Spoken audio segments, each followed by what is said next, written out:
আগে থেকেই বলে দিচ্ছি আমার ছেলের রাইস সেরিমনির ব্লগগুলো মোটামুটি 2-3টে পার্টে আসবে। তো চলো শুরু করছি। আজকে আমি এখানে ছেলেকে স্নান টান করিয়ে পাঞ্জাবি পরানোর পরে ছেলে তো প্রচণ্ড ঘুমিয়েই পড়েছিল।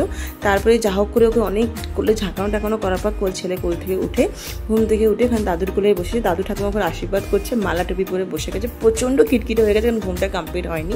কিন্তু যতই খিটখিট করে এখানে পায়েসটা দেওয়ার পরে মুখটা দেখো কি সুন্দর চাটছে। তারপর এক এক করে আশীর্বাদ সব পর্ব শেষ হলো। এখানে ঠাকুমা দাদু আশীর্বাদ করলো, ঠাকুমা দাদু একটা সোনার চেন গিফট করলো।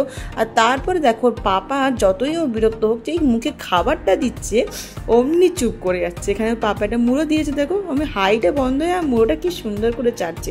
তারপরে আমার বাপি আশীর্বাদ করলো, আশীর্বাদ করার পরে আমার মা আশীর্বাদ করছে সোনার চেন দিয়ে। তো এই ব্লগটা আসছে নেক্সট এপিসোডে। তো কেমন লাগলো এই অবধি অবশ্যই জানাবে। টাটা, বাই বাই, দেখা হচ্ছে পার্ট 3-তে। Bye bye.